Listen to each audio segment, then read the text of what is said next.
make the Hind Heartbar from the Sheridan contest where judge is Tom Peterson, and this is a difficult shoe.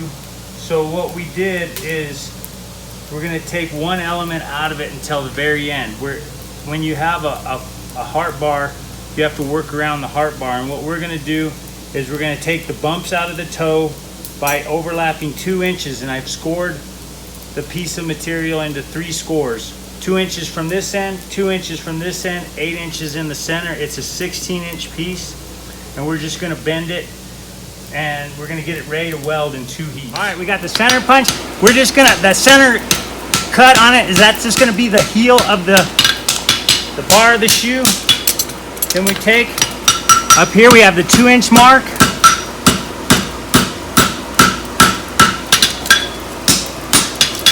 And you want to scarp the side of it. Take and just bend it back in.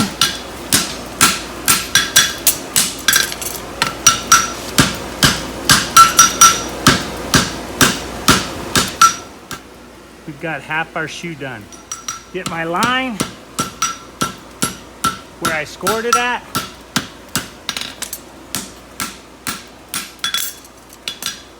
And scarf it. As you can see, I'm scarping the edge of it because that's where my weld is going to be.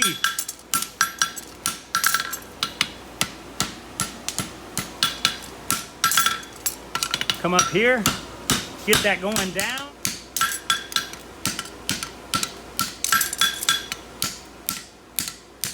And then all we're going to do is get that bent around a little bit, and then just start getting it closed up by hitting the opposite side.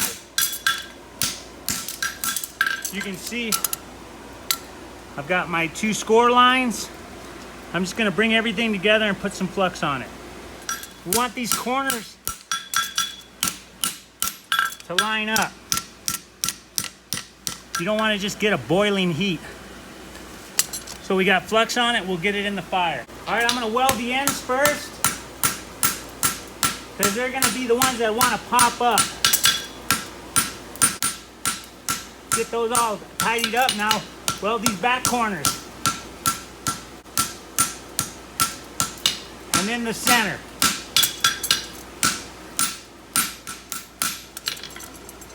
If you had a striker, which you do in this class, you would get the lion's share of all your material worked out there. That's the reason for making it like this, is because you really can't use a striker when you're bumping, but you can when you're welding. Alright, so now what we're going to do is we're going to make these corners nice. All I'm doing is using the anvil to push that other stuff down. And we'll just go right here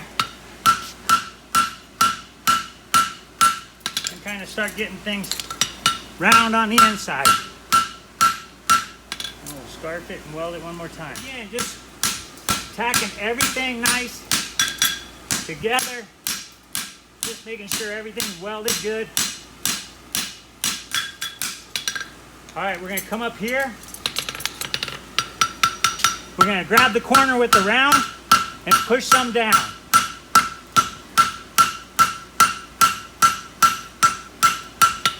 Now we're going to pull it back up again.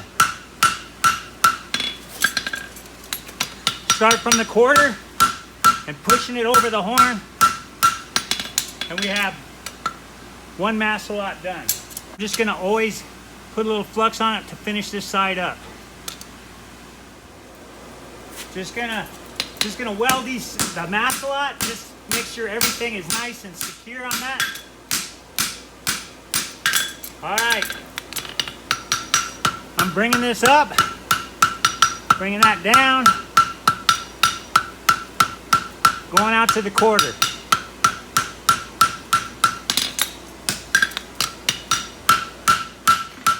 Just flattening it up real good.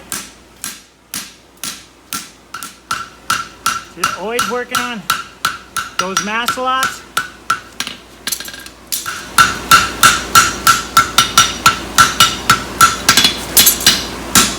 And now we'll do the other side. Always kind of tacking it together. Make sure I got everything, and then just come up here.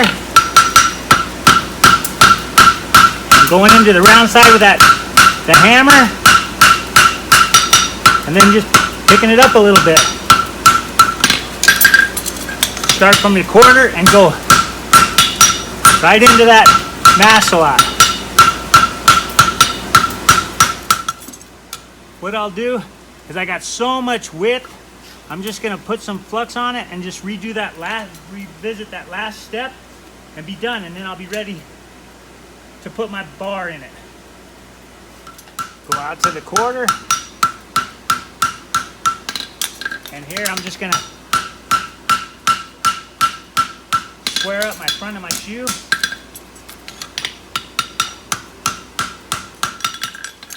All right, you can see my mark here. I got my bar. Now I'm gonna invert the bar and make it square in the back. All right, you can see how it looks longer on this one side because it actually is. So I'm just gonna push that down. All right, we're gonna hold it right here. We're gonna just displace a lot of material here. You could probably do this with the striker as well. This gives me some width.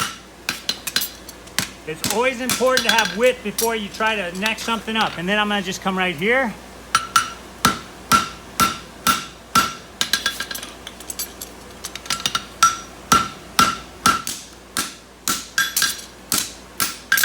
And again, displace material. Normally this would be taking material out of the bar, but we're gonna add that all right back in when we put our frog plate in there. Just using the anvil and the hammer to tighten up behind the quarter. Come over here.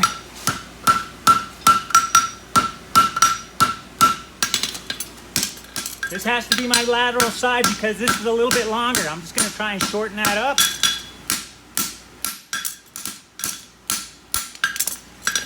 Come right here. This is gonna be my lateral side, so I'm gonna go ahead and shape that side and fuller it. Get ahead of the horn and push this quarter forward.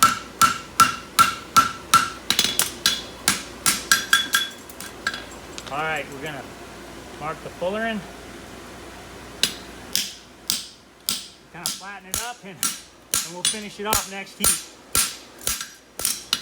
Come in here and just start getting that masalot pushed in. Then just come up here and make sure you got it nice and flat.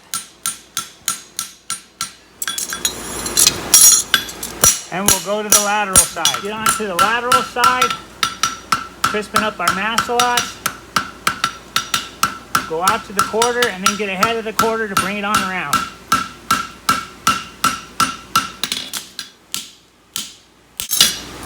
All right, we'll do the final cleanups on that and be done with the lateral side. Always just kind of cleaning up the peripheral edge of the shoe.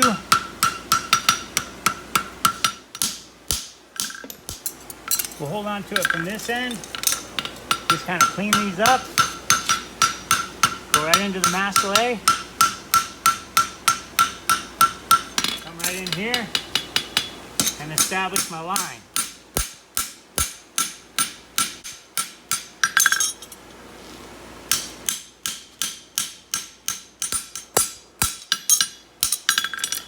All right, we'll work on the frog plate. What we want to do is bump up the center of the frog plate. That's the hardest part of the whole transition of making a pyramid or a triangle. Because if that gets narrower than the tip or the widest part, it's just hard to fill in. So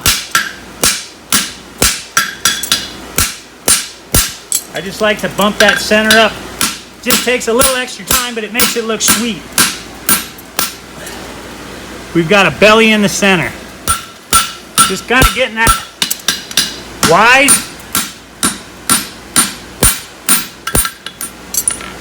And if you just, once it starts to lean one way or the other, you can pull the corners And then what I'll do here, kind of make it the way I got my bar shoe. I got it rounded out on the inside edge.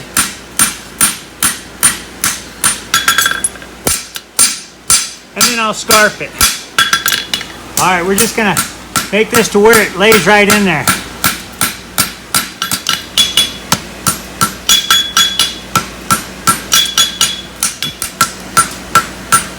And then we'll pull out the tip and we'll be done with it. Just gonna take the tip of the frog plate off. What we wanna do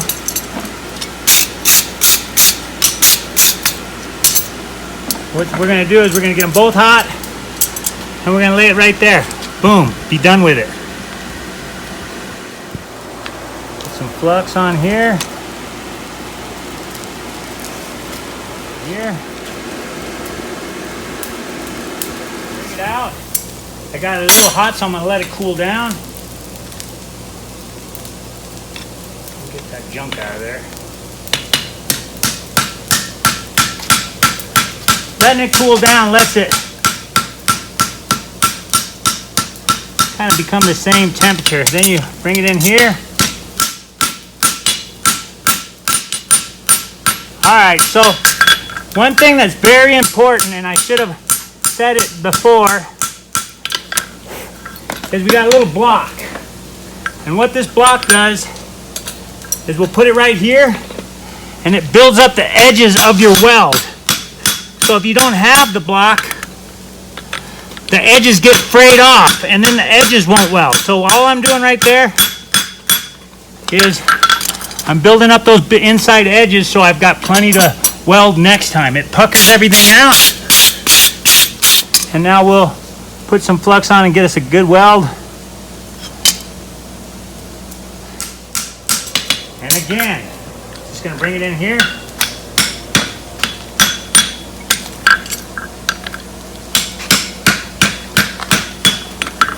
And then all you gotta do is kind of come in here and clean up your corners.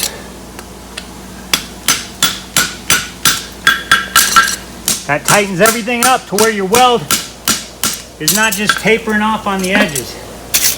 Then you take a little rat tail file and clean up towards the back to where everything looks nice and tidy.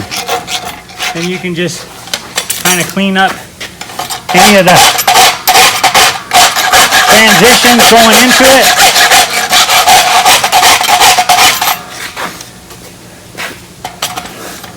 We'd really like to thank Con Forge for sponsoring this class. Without them, it's hard to do anything to keep the wagon going forward. All our sponsors. This shoe is an exceptionally hard shoe. It's got a couple different aspects to it that make it hard, but I think the one unused thing that we all do when we're making shoes is you got to send pictures to your buddies, like anybody. Send pictures to me and I'll critique them.